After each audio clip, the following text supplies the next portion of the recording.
Abençoa, Pai, nossas análises de hoje e que possamos todos sermos beneficiados pelo tema a ser abordado, que serão duas reencarnações. Uma bem-sucedida, que é a reencarnação de Sigismundo. Essa reencarnação foi totalmente detalhada pelo espírito André Luiz em seu livro Missionários da Luz, pela psicografia de Francisco Cândido Xavier. Faremos aqui um pequeno resumo dessa reencarnação. Mas em seguida, nesse mesmo livro, André Luiz se refere à reencarnação do espírito Volpini, e essa sim, uma reencarnação fracassada. Bom, no primeiro caso, percebemos que Sigismundo assassinou Adelino com o intuito de se casar com Raquel, que era sua esposa, e isso a desequilibrou, levando-a ao suicídio. E o mesmo logo após se deu com Sigismundo, quando percebeu que seus planos haviam dado errado. Após muito sofrimento no plano espiritual, Sigismundo se conscientiza e começa a reconstruir sua história, mudando atitudes, amparando caídos e sofredores, procurando se reconciliar com as leis de Deus. Tanto trabalhou que seus méritos o levaram a ter direito a uma nova reencarnação, em que teria como pais aquele grupo familiar, os próprios Adelino e Raquel.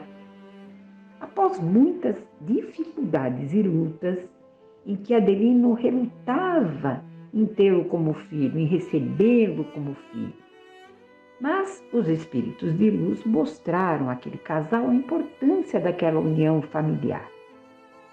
E acabou dando certo, acabou acontecendo aquela reencarnação planejada, onde os envolvidos tiveram o merecimento das suas próprias conquistas, do seu próprio esforço. Passaremos agora, como dissemos, a reencarnação fracassada, onde André Luiz vai relatar o caso do espírito Volpini.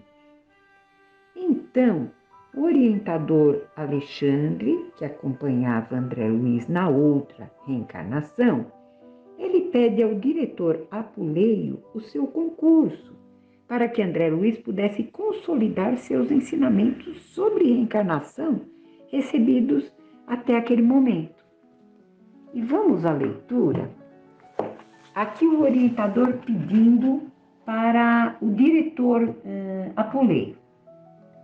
André acompanhou um caso normal de reencarnação, no qual um esposo honesto cedeu inicialmente aos nossos apelos para que Sigismundo renascesse com serenidade imprescindível. Entretanto, seria justo observar-se algum processo diferente dos que existem por aí há centenas, em que somos defrontados por obstáculos de toda espécie.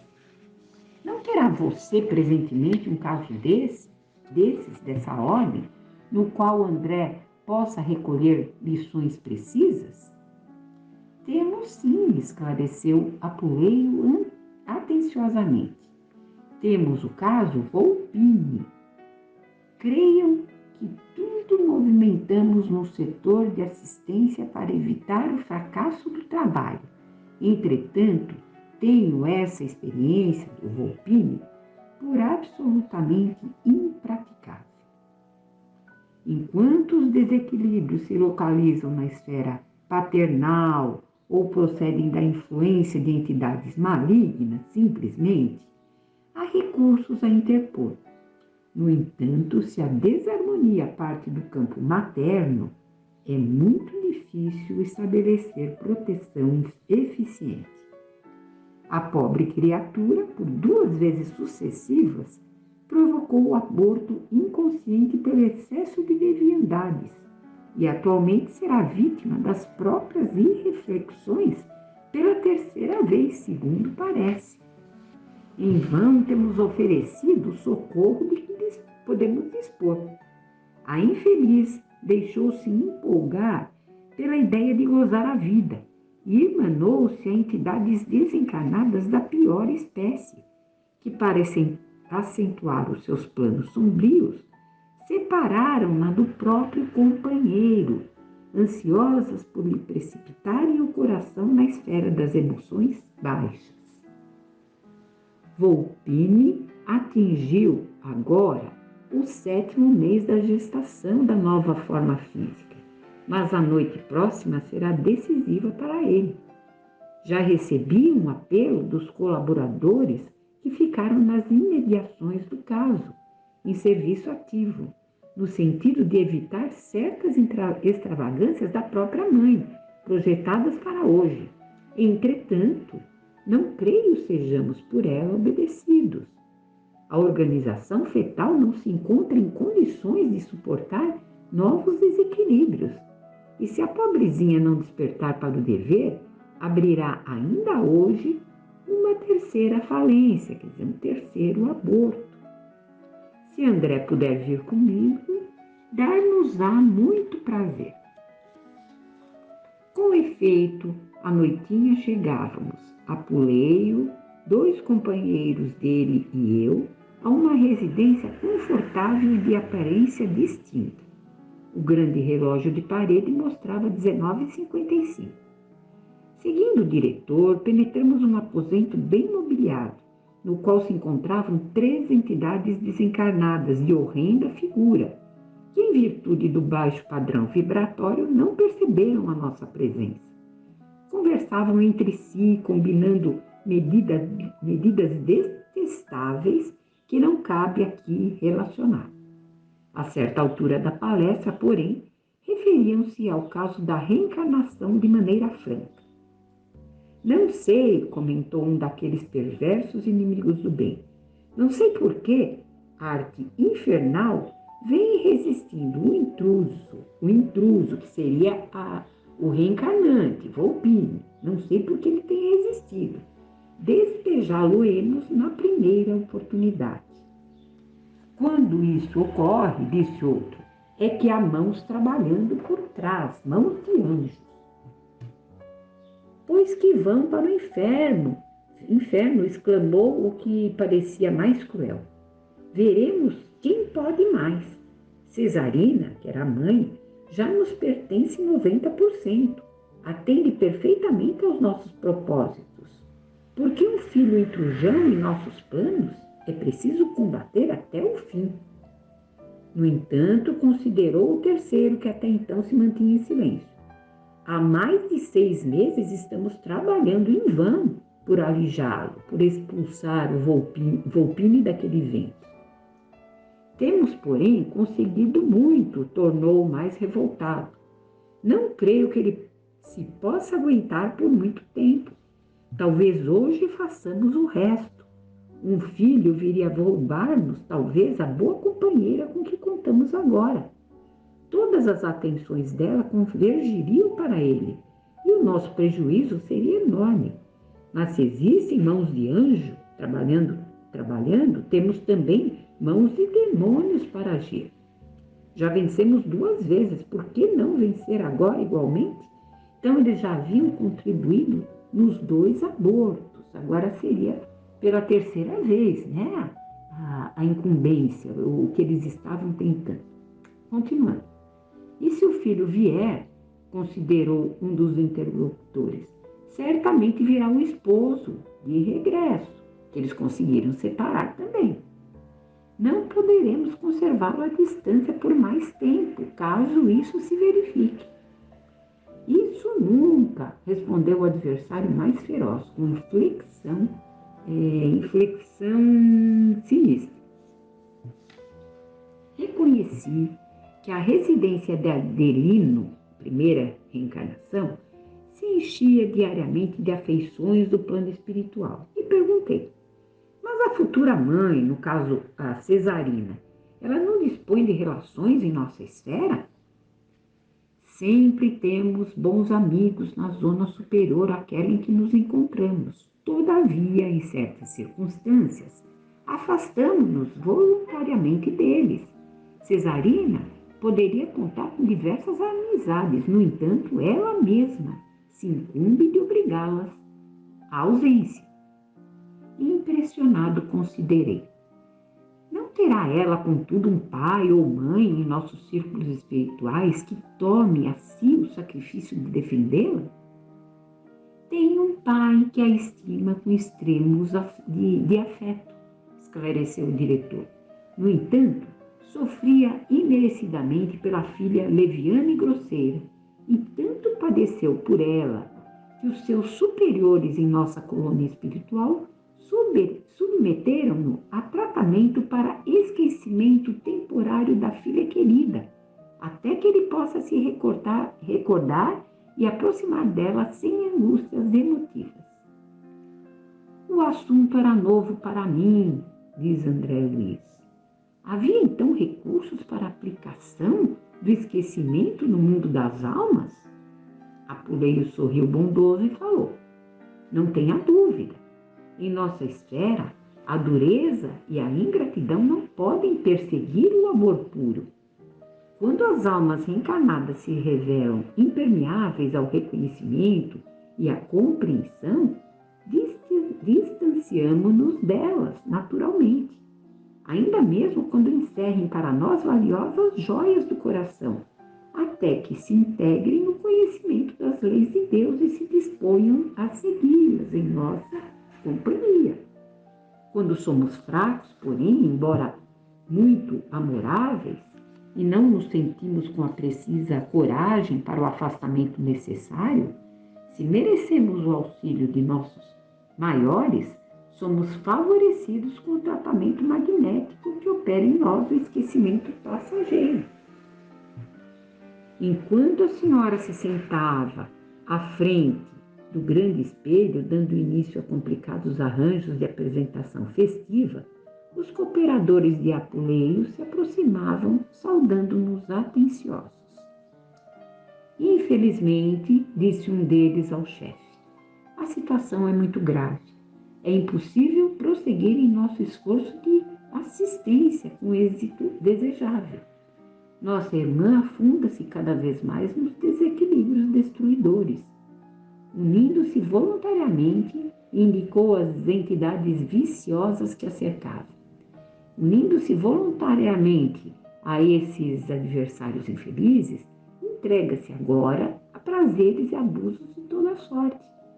Seus desvios sexuais nos últimos dias têm sido lastimáveis e enorme a quantidade de alcoólicos aparentemente inofensivos de que tem feito consumo sistemático. Aliados semelhantes distúrbios às vibrações desordenadas do plano mental, vemos que a posição de Volpini é insustentável, não obstante nossos melhores esforços de socorro. Apuleio ouviu as graves notificações em silêncio e observou em seguida. Já sei o que se projeta para essa noite. Sim, considerou o interlocutor, apelamos para a sua autoridade porque a organização fetal não poderá resistir a uma nova investida. O diretor convidou-me a examinar a gestante.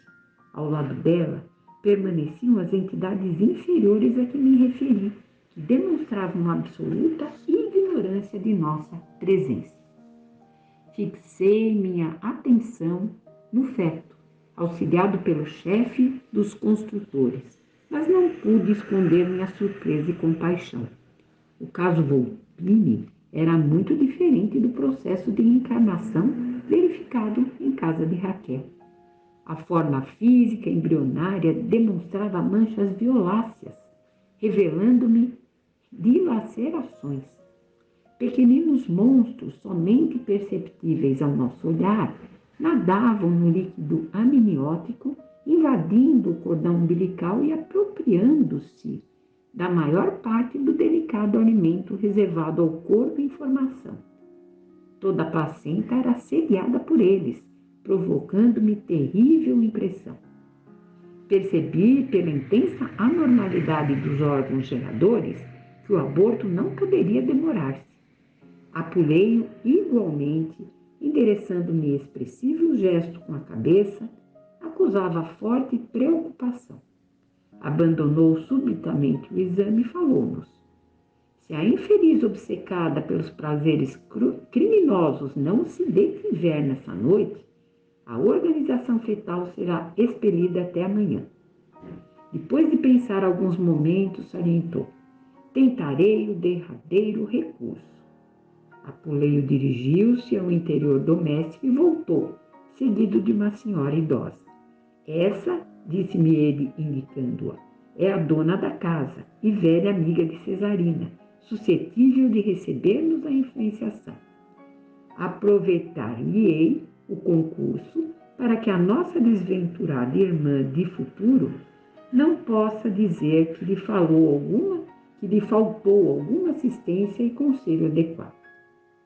Em gesto de bondade, já observado por mim em diversos superiores do nosso plano, colocou a destra sobre a fronte da recém-chegada, que se acercou de Cesarina com muita ternura e falou: minha amiga, estou receosa por você, não vá. Desconfie de certas amizades pouco dignas. Seu estado, Cesarina, é melindroso. Por que ceder-se? Uma festa de aniversário em pleno bar não pode servir às suas necessidades presentes. Abriguei você em nossa residência como se o fizesse a uma filha e devo estar vigilante. Nutro a esperança de vê-la reaproximar-se do esposo, que, segundo creio, deve estar ausente por simples questão de incompatibilidade de gênios. Mas se você não se defende do mal, como atender a situação? É interpelada, deixando-se envolver pela influência neutralizante do mal, riu-se de modo franco e acrescentou: tranquilize-se, minha boa Francisca. Não precisará ensinar-me virtude. Tenho meu compromisso para hoje, não posso faltar. Não concordo, Cesarina, tornou a interlocutora com energia sob a inspiração direta de Apuleio. Nem estou fazendo pregação de virtude à sua consciência responsável. Quero despertar suas fibras de esposa e mãe. O homem cujo convite você pretende atender não merece confiança, não é digno de consideração. Além disso, seu organismo deve ser preservado. Não lhe dói a expectativa de prejudicar o filhinho? Não pondera o futuro? Cerrando o pequeno estojo de perfumes, Cesarina abraçou a velha amiga desapontada e despediu-se. Adeus. Voltarei mais tarde. Não tenho tempo a perder. O ambiente era de consternação, porque se os espíritos superiores são equilibrados, não são insensíveis. Acompanhei Apuleio durante longos minutos de silêncio, penetrando em seguida em uma casa de barulho ensurdecedor. O grande salão e departamentos reservados estavam repletos de homens e mulheres inquietos, excitados pela música barulhenta e estonteadora. Mas a assembleia de desencarnados de condição grosseira era muito maior, tomada da mesma alucinação de perigoso prazer. Mantenha-se indefensiva, advertiu-me o diretor. São poucos os desencarnados com reduzido tempo de experiência que podem penetrar ambientes como esse para serviços de proteção. Apuleio aproximou-se e retirou Volpini, que a ela se abraçava como criança semiconsciente. Em seguida, vi-o aplicar passes magnéticos em toda a região uterina, empregando infinito cuidado. Retomando Volpini, que confiara às minhas mãos para poder operar com eficiência, falou-me calmo. Desliguei o reencarnante do santuário maternal. Entretanto, não deveríamos esquecer-nos de ministrar o devido socorro à mãe invigilante. Ela precisa continuar a luta terrestre, quanto possível, para aproveitar alguma coisa da oportunidade. E retiramos-nos, conduzindo o companheiro, prematuramente desligado, a uma organização socorrista. Mas depois de atender a todos os deveres que me competiam, desejei, na qualidade de médico, observar o que se passava com a pobre mulher fracassada em sua missão sublime. Fortemente impressionado, soube que Cesarina, em gravíssimas condições, acabava de dar à luz uma criança morta. Bom, como foi dito atrás, foi apresentado a André Luiz e a nós duas faces de reencarnações conforme o merecimento das personagens. Encontramos a necessidade do orar e vigiar em nossas vidas e a importância do livre-arbítrio, que apesar de tanta ajuda direcionada a nós por intermédio desses espíritos abnegados, o que prevalece é a nossa própria semeadura. Pai, perdoar-lhes, porque não sabem o que fazem, disse Jesus. E com certeza os fracassos também existem, mas novas oportunidades de ressarcimento virão. É da lei. Pai nosso que estais no céu, santificado seja o vosso nome. Venha a nós o vosso reino e seja feita a vossa vontade, assim na terra como no céu. O pão nosso de cada dia nos dai hoje, Senhor. Perdoai as nossas dívidas, assim como perdoamos aos nossos devedores. Não nos deixeis cair em tentações, mas livrai-nos de todo mal. Muita paz a todos e até uma próxima oportunidade. Que assim seja.